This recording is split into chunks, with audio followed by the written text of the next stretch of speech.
Hi everyone and welcome. We are joined today by the excellent Chas Freeman, a former ambassador to Saudi Arabia and also former Assistant Secretary of Defense for International Security Affairs. So welcome back to the program. It's always good to see you. Yeah, good to be here. So it's often said, we are, I guess, reaching the end of the line of the Western-centric world. There's decline across the political West, measurable economic, technological, social, political, amongst other indicators. Not suggesting it's a world without the West, but one where the West will no longer necessarily be dominant, at least not in all spheres. And we also see that other great powers are preparing for a less Western-centric world as well. So new economic links, political ties, military partnerships, also with new institutions such as BRICS. I'm not sure what to think of the meeting they just had in Brazil. It appears they taken the role of an opposition as opposed to leading us into a new world. But maybe this is one step back before getting too forward. I'm not quite sure. But I thought a good place to start is I guess to map out. Where do you see American and European overreach and decline as well, or to what an extent? Yeah, well, let me begin by saying that I agree with you that the BRICS meeting in Rio de Janeiro disappointingly took a complaining stand rather than a creative stand. The world really requires new leadership. American leadership is obviously discredited, and ever more so every day, given the wild activities of our president, one of which has just affected Brazil. He slapped 50% tariffs on Brazil in order to protect his doppelganger, Bolsonaro. I mean, Trump is the Bolsonaro of the North, I guess, and Bolsonaro is the Trump of the South. So kindred souls, and he demanded that the Brazilians not prosecute him for the criminal activity that he engaged in, which parallels Mr. Trump's efforts to overturn the elections in 2021. Anyway, so we are in a world with no clear leadership, and it's certainly not coming from Europe, which continues to have a divided and ineffectual foreign policy apparatus, and which continues what are essentially peripheral rivalries in almost every field, and therefore is never as much as the sum of its parts. It's not coming from China, which is reluctant to lead. Russia is not competent to lead, given the state of its relationships with many other countries and blocs.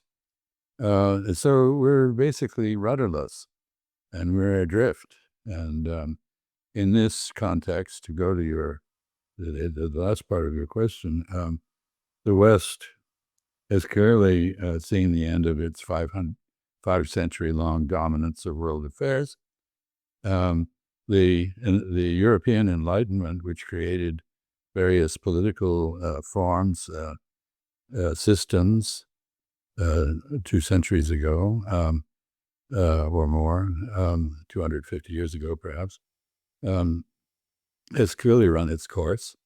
I would say many Western societies, including my own, are in a pre-revolutionary condition, and that is to say the level of dissatisfaction on the part of the people with their government, their disbelief in what their government says, and their sense that the government does not heed their voices even during elections, and therefore has a certain illegitimacy about it and needs to be altered somehow, if not by elections, then by force.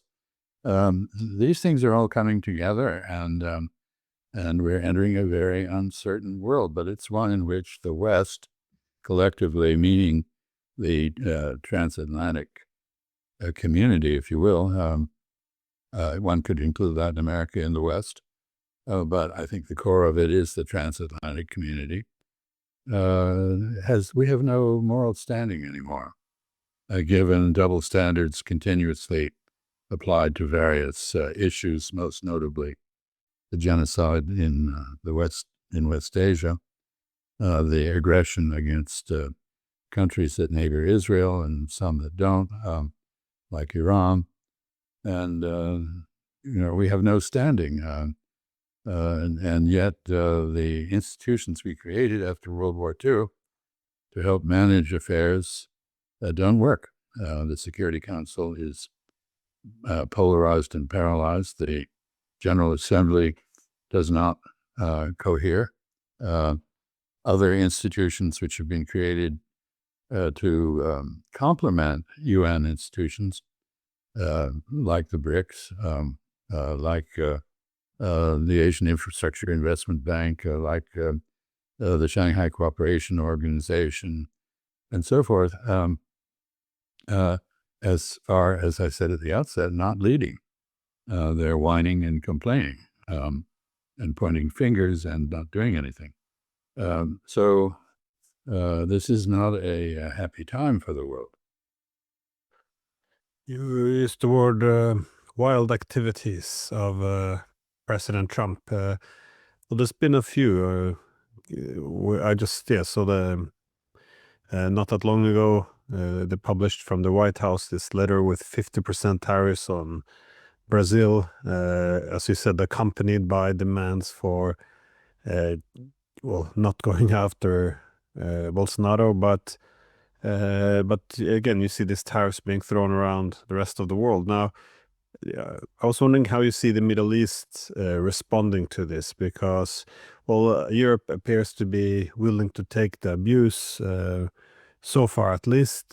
Some are starting to consider that there needs to be some changes. They still talk about strategic autonomy, but it's not really going anywhere. However, in East Asia, where you have alternatives, China and other great powers, you see historical or traditional allies of United States, such as South Korea and Japan, beginning to move a little bit away and looking for alternatives. But how about in the Middle East? You did mention the genocide and attack on Iran, among other countries in the region. But you see America's allies, then I guess primarily the Gulf states, starting to move a little bit away?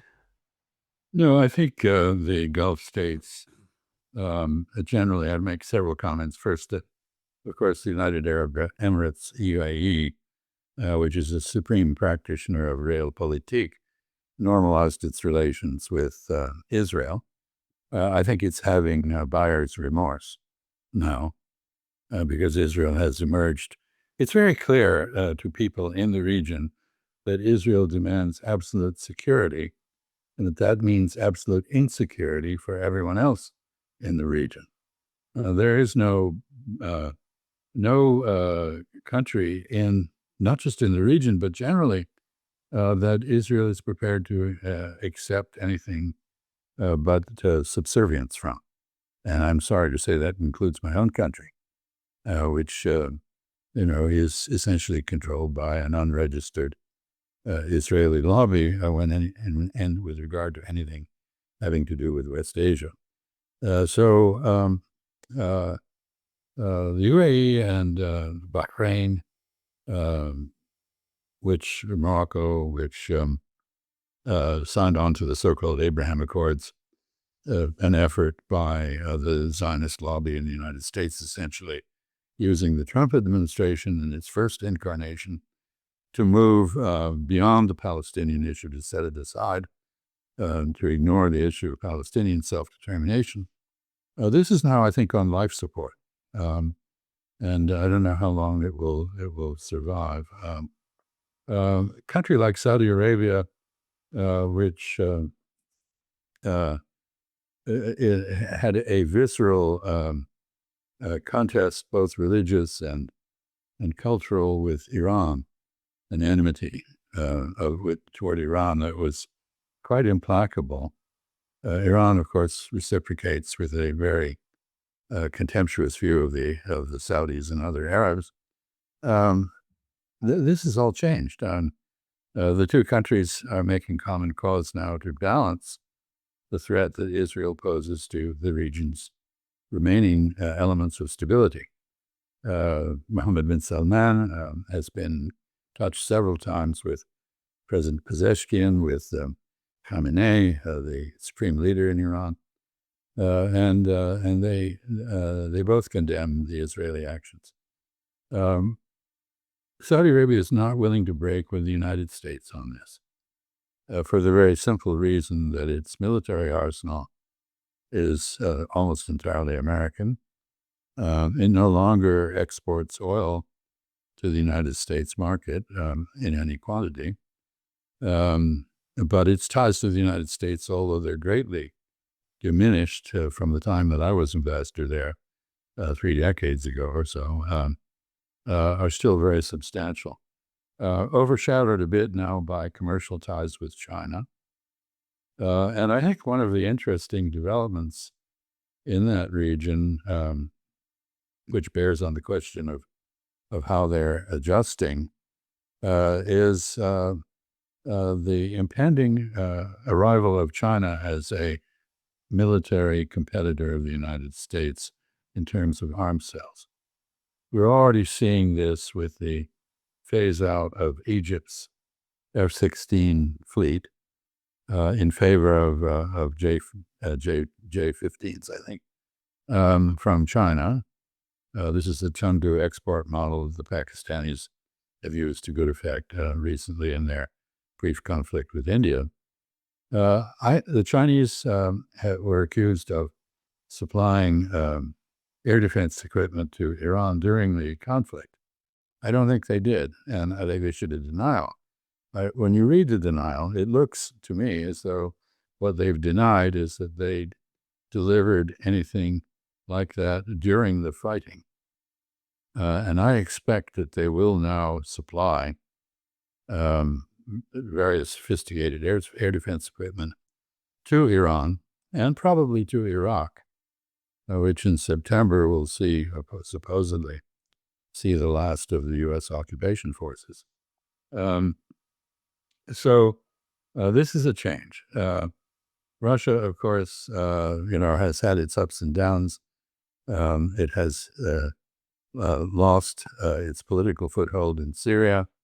It is a traditional enemy of Iran, and while it has now built a strategic relationship with Iran, it apparently has been slow to divert military supplies to Iran. And I guess that's the last thing I'll say, that the United States has basically run out of military stocks. And so it's hardly surprising that the Pentagon, hearing President Trump's opposition to aid to Ukraine, would suspend arms sales to Ukraine in order to conserve what remains of American stocks, and also conceivably to divert supplies to Israel, which has been very depleted of its defenses. In fact, if the war had gone on another couple of weeks, some people believe that Israel would have been essentially defenseless, having lost its ability to intercept missiles from Iran. So there's a lot going on in shifting relationships. What hasn't changed is the relationship between Mr. Netanyahu as the manipulator of Mr. Trump and Mr. Trump, who continues to be manipulated. We see his deference to his donors in the context of the Zionist lobby, but we also see it in the context of the Epstein files, this philandering pederast who was a good friend of Donald Trump's, although he now claims he hardly knew him. There are enough film clips to demonstrate that's false. And he clearly has disappeared the Epstein files because among the prominent people listed in those files are many of his primary donors. And so quite aside from his own relationship with Epstein, which he probably can finesse, as he put it, those files would hurt a lot of people, those people he cares about, because they are donors. So West Asia, yes, changing. East Asia changing too. Tariffs on the Republic of Korea, South Korea, and Japan have led to open discussion for the first time in Japan of removing the American military presence from Japan. I don't think that's gone very far. The person who's voiced this is the former Prime Minister Hatayama, who is a rather isolated figure politically, not central to Japanese politics, but not insignificant. So the United States is making adversaries everywhere and losing friends.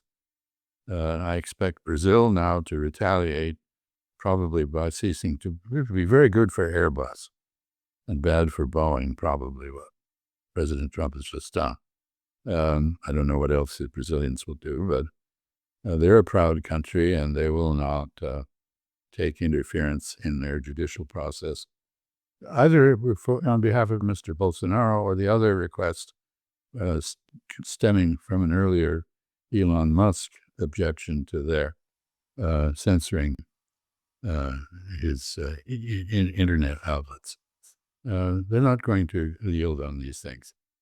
So we're creating more and more immovable objects and showing that our force is resistible.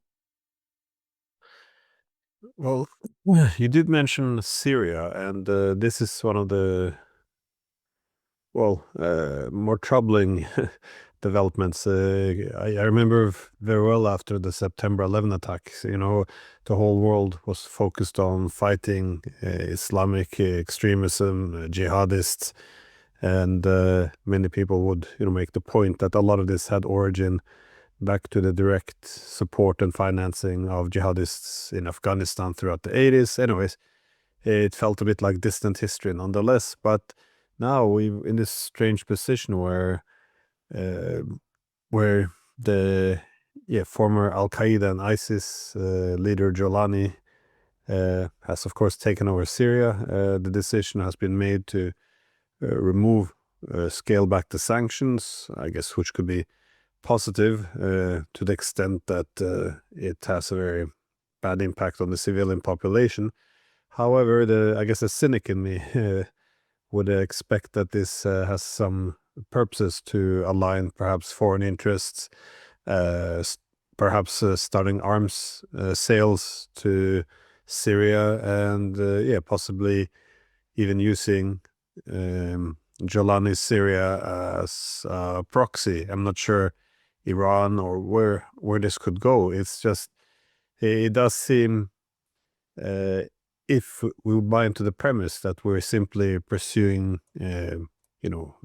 liberal democratic values and seeking to fight terrorism, it looks a bit strange when all the Western leaders are rushing down to Syria to shake hands with, or inviting them back to their capital, to shake hands with Jolani. And I can't remember what Trump said. He's a strong man or something along those lines, which was a weird way of referring to ISIS, but here we are. So how do you see the new role of Syria in the region? Well, al-Shara, he's changed his name back to the original, al-Shara, but he is from the Golan Heights, which is what Jolani means. You can explain all this only by reference to Israel and Israel's hold on Western politics. Israel has always had the objective of fragmenting Syria.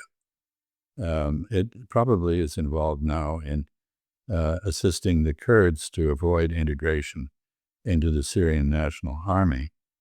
This is the main obstacle to the so-called Syrian democratic forces giving up their autonomy in Syria. They insist on retaining a separate identity within the Syrian armed forces. Quite understandably, the Damascus authorities want them to integrate on an individual basis. And they have a strong tie to the Israelis, who've been messing around with the Kurds in Turkey, in Iran, and in Syria and Iraq all along. Iraq is particularly egregious in that regard. So what is going on is an effort to subdue Syria and bring it into the equivalent of the Abraham Accords, that is, accept Israel as the great power in the region and defer to it. And al-Jilani, or al-Shara, if you want, is sufficiently desperate in presiding over a country that has been totally devastated by proxy wars fed by outsiders, as well as fights among Syrians themselves. He's just desperate for assistance, and is willing to make any cynical bargain he can. And so he is supposed to meet with Netanyahu in the early fall, maybe in Washington. And, this tells you what this is really all about. It's not about democracy. It's not about political Islam. And if Mr. al-Shara is strong in the sense that he beheaded a lot of people, I suppose that counts for something in Mr. Trump's mind, but it certainly does not burnish his credentials. Of course, it is possible that he has repented and been saved, and he really is now his inner Democrat has emerged suddenly from the monster that he was. But while all this is going on, there have apparently been 1,600 murders of Alawites in the Latakia area of Syria, reprisals, and nothing's been done about that at all. And the world is basically, as it has in the case of Gaza, looked the other way. So if you want to find a moral quagmire, the Levant is the leading candidate, I think. It does not speak well of anyone's foreign policy at present. Well, Trump wasn't only going to end the Middle Eastern wars to, I guess, restore America's strength. He was also going to end the main war, that is against Russia through the Ukrainian proxy. But this is also, I guess, a source of confusion for many people, because he now obviously said there wouldn't be any weapons more to Ukraine. Then he resumed, then he took it off, and then within almost 24 hours he argued he had no idea who stopped the weapons shipment. He will have it sent back again. Beyond the disorganized approach, is this now, has he made his peace with this being Trump's war as well, or is this do you see this being part of some negotiations to manage hawks within Washington, or is this just Trump becoming Biden effectively? It's politically convenient because he's surrounded by neoconservatives. Much of his donor base is neoconservative.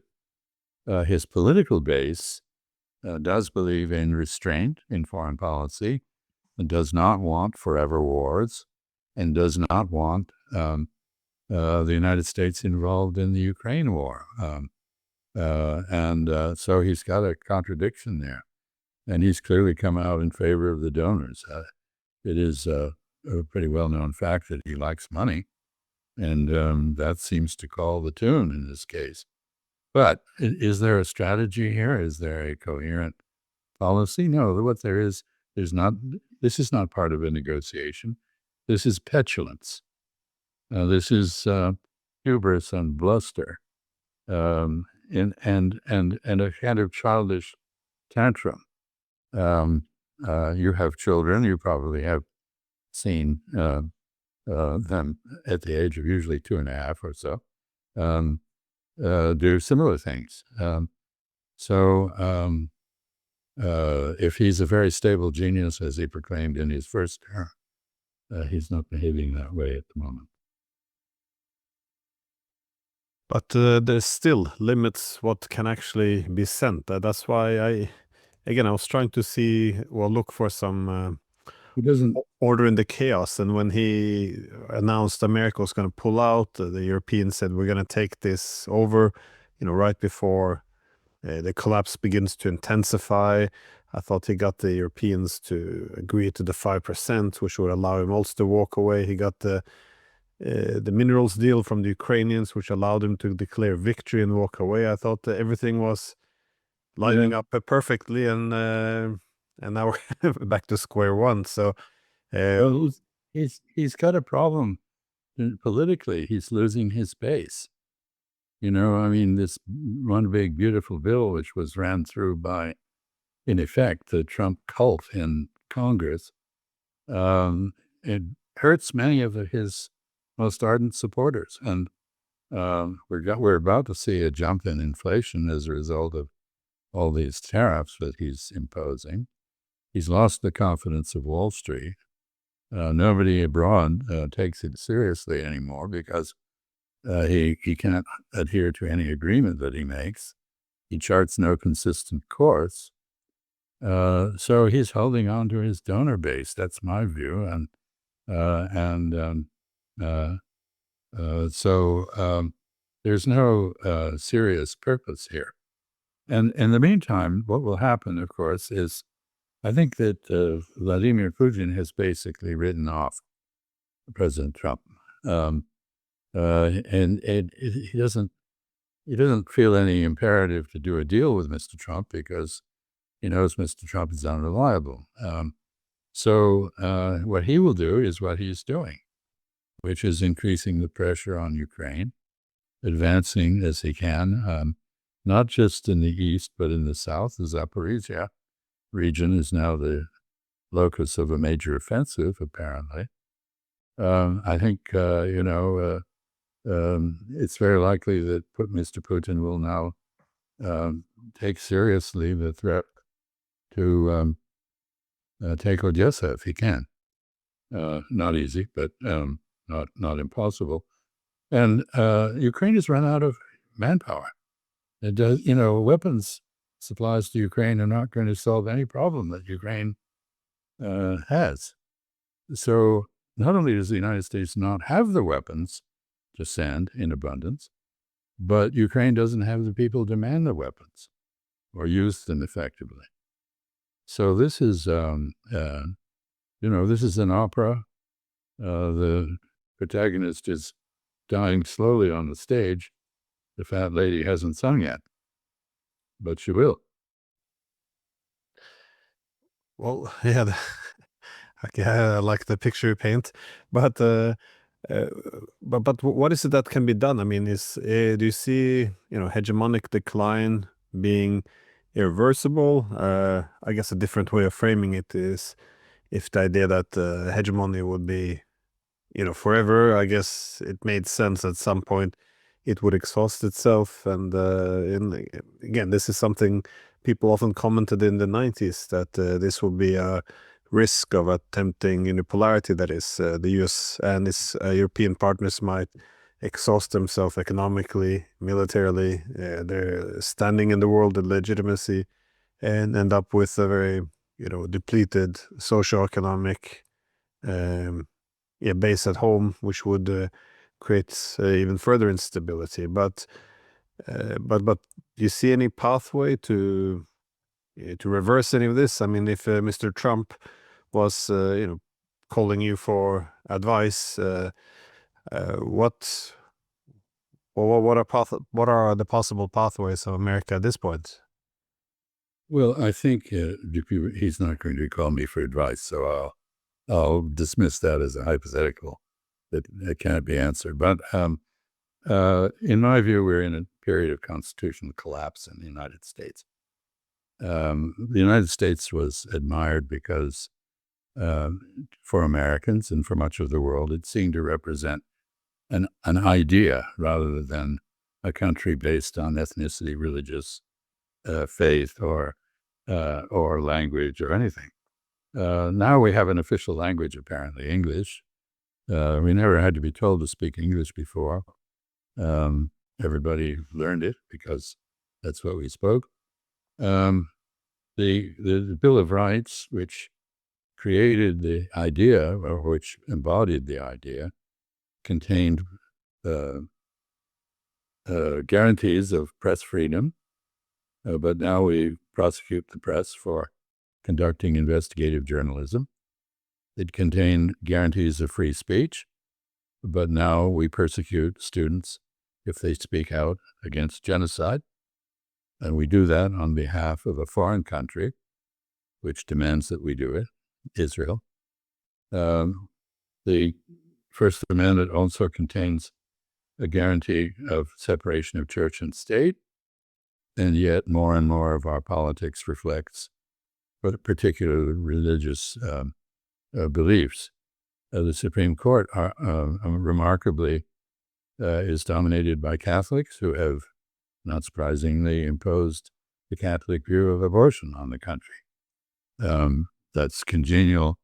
It's not just Catholics, it's evangelical Christians, of course. So there's a coalition, but what became of separation of church and state? We're no longer a secular country. The Fourth Amendment bans unreasonable searches and seizures, and yet we now have a surveillance state.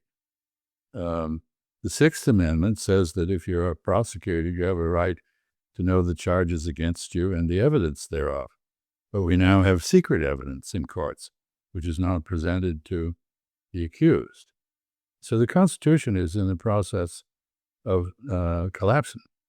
And we are, underneath all this, I think, is the abandonment of the time-honored, I think, Scandinavian, Anglo-Saxon view of due process. That is, that the legitimacy of a result is determined by the fairness of the process that produces it, not by whether you like the result or not. And the purpose of the courts is to quell controversies, and if the process by which they proceed is fair, then if you don't like the decision, too bad, you have to accept it. And if elections are held and they are fair, and they elect a group that you don't like or an individual, you have to accept that result because that is a fair process. All that is gone. Now we have the legitimacy of outcomes is determined by whether we approve of the outcome or not by the process that delivered it. But this is the end of a central tenet of our culture. And along with the end of the various Enlightenment values that are embodied in the Bill of Rights, it means that we are, in fact, undergoing revolutionary change without really realizing it. So it's not just that the world is changing and our position, the United States, Europe, transatlantic community, if you will, our role in it is changing. We are becoming isolated by our own failure to stand up for our own values, but our values are, in fact, being abandoned by us. And so not only do we have no moral authority globally, but we have no appeal of the sort that we once did. Or to put it a different way, we're in a strange position where we have the Chinese as the prime defenders of the United Nations Charter and its principles and international law. Even though they're not perfect, they violate international law, as all great powers do, but in relatively minor ways. And in effect, we have met the enemy, and to paraphrase Pogo, the enemy is us, as we used to be. We used to be the defenders of international law and the UN Charter. Now we're the enemies of these. Look at what has just been done to Francesca Albanese, the UN reporter on Palestine. The United States is sanctioning her and calling her a criminal and so forth. Well, what does she represent? She represents conscience. She represents international law. She represents the international justice system. And we are now opposed to that. And for the same reason, we have Greece and Italy and France and Britain allowing a war criminal, Netanyahu, who has an international warrant out for his arrest, to transit their territory, to fly over it en route to meet with his fellow, not perhaps war criminal, but at least convicted felon in Washington. What is left of what began in the 18th century in Europe to be codified as international law? Where is the respect for process? I think this is a very fundamental shift that is going on, and it's not one that I, as an antique, anything over 50 years old is certainly an antique, by definition. I, as an antique, do not enjoy watching this happen. We did mention the Europeans, but do you see the foundation of Europe being weaker, or as opposed to its American counterpart? I think it's just a drift. I don't know that it's weaker or stronger. There are preposterous statements being made by some Europeans about things like Gaza. There are things happening, for example, the criminalization of protests against genocide, when I thought one of the great achievements of European culture after having committed genocide was to repudiate it definitively and to declare that genocide was the supreme crime against humanity. Now it's endorsed. We listen to people in Israel who sound worse than the Nazis.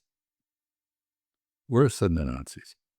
You can see them. They're on the videos, advocating a complete extermination of the Gazans. Starvation, sniping, bulldozers, artillery, aerial bombing, whatever it takes. And where is the counter to that? From Europe. I mean, so Europe says, I'm just following American orders. That's the German Wehrmacht or the SS's excuse. I was following orders. Where's the conscience of Europe?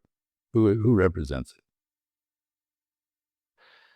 How long can this go on? And that would be my last question, because the whole post-Cold War era was supposed to be organized around liberal hegemony. It's not hegemonic anymore, and as we're now effectively criminalizing genocide protesters while supporting genocide. I mean, the Germans, if you would have told me a few years ago that they would be in this position, calling on, arming themselves to the teeth to fight Russia, arguing that they will now be the main force for backing Ukraine as America pulls back against Russia, supporting genocide in the Middle East, one would have, wouldn't have thought this was very credible, but here we are. So, but how long do you see this?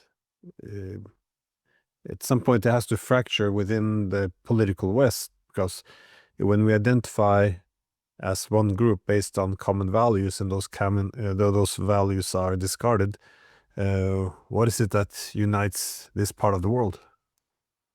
Well, I don't know. I mean, I think there were very clear civilizational characteristics of Europe that were admirable, and they go back. You can trace them back to the Greeks and Romans. They were reborn in the Renaissance. They were perfected, I would think, in the Enlightenment. I see no deference to these values now. There is an American political adage, I'm sure you're familiar with it, attributed to someone's mother, who told her son, if something can't go on forever, sooner or later it will stop. Well, sooner or later this will stop. But when? And what will replace it? There are many echoes of fascism in what we are now seeing. I don't want to say that the Germans, having been in Ukraine before and having done genocide before and having had an illiberal, having armed themselves to the teeth during the Depression as a way of conducting a German-style counter-cyclical spending program that actually worked pretty well. They built a lot of autobahns and they built a lot of weapons, and a lot of people got employment who wouldn't have had it. I don't, want to say that they're going back to that past, but pretty clearly they're not. They're going into the sort of future that, as you said, we all imagined we were going into. Francis Fukuyama and the end of history are now a joke. Probably should have been at the time, but anyway, they have no credibility at all, this kind of statement. So I don't know whether, I hate to be, I spent my life as a diplomat. Diplomats have to be optimistic about everything, but I'm trying to find a solution for this. And you ask where it is, and I don't see it. I don't see it because I go back to the point that those who might yield, might lead, are not leading. The BRICS is not leading. The Chinese are not leading. The Indians are not leading. Maybe the Japanese will return to leadership in East Asia. I don't know. But they haven't taken that role. The United States is not leading. It's just flailing about in a spastic manner that damages the United States itself as well as everyone else. Where are the ends of the wars that Mr. Trump promised? In 24 hours, he's going to end the Ukraine war. He never said anything about reining in the Israelis. He was going to do a better deal with Iran. He was going to reorganize trade to produce a major surge of industrial employment in the United States and create a fair playing field for everybody. Not happening. Everything that's happening is the opposite. So you might conclude from this that Mr. Trump was a confidence man who didn't really know what he was doing and has now managed to equip himself with a staff which is as ignorant and incompetent as he is. And that the incompetence of the American government, which is growing as the number of competent people in it are fired, ever more are fired, that nobody's out there in the rest of the world ready to step into the vacuum that this creates. Europe isn't. Now, the lack of leadership, I think, is a good diagnosis of where we are. Thank you so much. I appreciate your insights. I wish there was some more optimistic views in terms of where we're heading, but there is if it does feel like there's a lack of a strategic vision how to. I personally genuinely thought that Trump would, along the lines of trying to bring in or scale down the empire to save the republic, along those lines. But I haven't really seen it yet. So there's some problematic times ahead, it seems. It's a Zeitenwende, clearly. But there's a saying by Seneca, if a man knows not to what port he steers, no wind is fair. We don't know where we're going. That's the problem. Very much agreed. So, okay, well, thanks again. I'm sorry to be so depressing, but I wish you a happy evening.